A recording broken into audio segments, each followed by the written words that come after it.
Good morning, it's Emmanuel Ezekiel here again, and as I said in my last video, over the next coming weeks and months I want to give you some really useful tips and tricks that I've learned over my last 57 years, especially the ones that I've learned in the last 4 or 5 years that have been really valuable lessons. And I think the greatest thing I'd like to share at this moment in time is something that people ask me on a regular basis. How do you really measure true wealth? So what really is the true measurement of wealth? And what I've learned is that wealth is not by how much money you have in the bank. It's really not about your business relationships. True wealth starts first and foremost with your health. Your health is by far the most important thing that you have in your life. And just ask somebody that has cancer or diabetes or has 6 months to live, they would trade every single penny they have to actually be healthy. In fact, ask Steve Jobs. In the last few months of his life, he would have traded every single bit of his wealth just for a few more days, weeks and months with his family. So health is really the far most important thing in your life, and that's one of the measurements of wealth. In fact, I'm 57, and what I've learned is until the age of 30, 40, your body takes care of yourself. And from the age of 30 onwards, really you need to start taking care of your body. So health and fitness is really key to actually being happy, being successful, being wealthy. So the next measurement of wealth is happiness. If you're not happy, no matter how much money you have, you're not going to make yourself any happy. You can't buy things to make you actually happy. So happiness is a really amazing yardstick to actually know whether you're actually happy.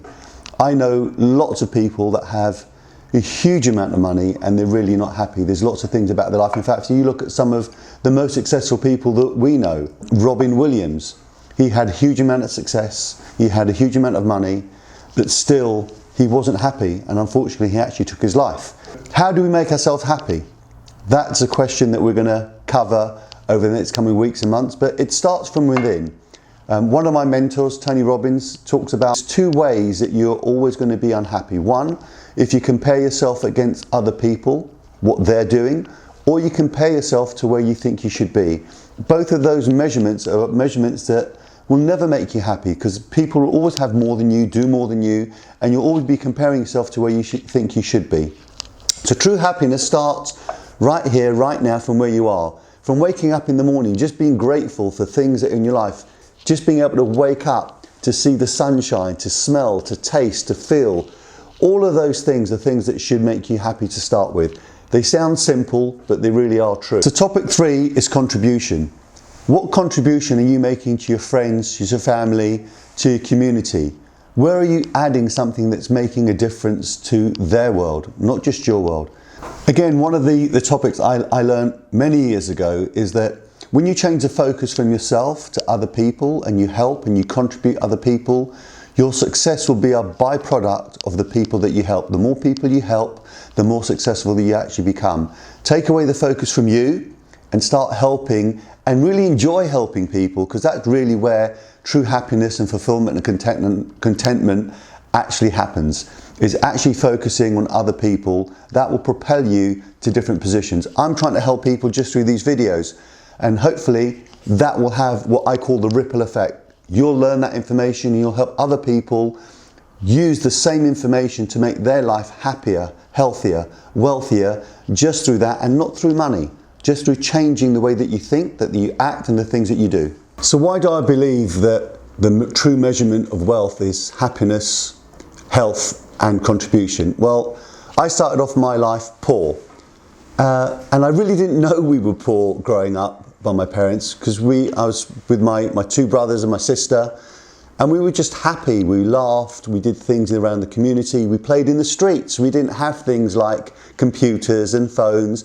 We did activities outside. So knowing the simple things actually make you happy, and that's really been reinforced when I've travelled overseas to the Far East, to Asia, to third world countries, just to see how happy and content these people that have really very little in terms of money. They're happy, they laugh, they smile, they do things together that really show that they're happy. So I had my businesses failing and I went through difficult times. If I didn't have my health, if I wasn't truly happy within and I wasn't making contribution, I know for definite, though I would not have been able to get through those difficult times the way that I did. Having my health really helped me on a daily basis to be strong, to keep going when things were difficult. Being happy, having my family and my friends around me to actually keep me smiling and motivated certainly helped every single day and still does. And making a contribution to others where I can actually become significant and help other people to be better versions of themselves. Those are the things that have helped me through really difficult times, and they also help me through great times. So either way, for me, measurement of wealth is health, it's happiness, and it's contribution. And if you're able to actually work on those three areas to improve your health, to make yourself happier and make a contribution to other people's lives, your life will start to improve incrementally each and every day. And in a very short period of time, you'll be in a place that you never thought possible, both with your health, with your happiness, and making contribution. I hope you've liked the video, and if you do, big thumbs up. If you can share so many people as possible can actually get this information. If there's any comments that you'd like me to actually talk about, any topics, please put it in the comment section. I'll try and cover it in the next video that comes up. And I look forward to seeing you on the next video.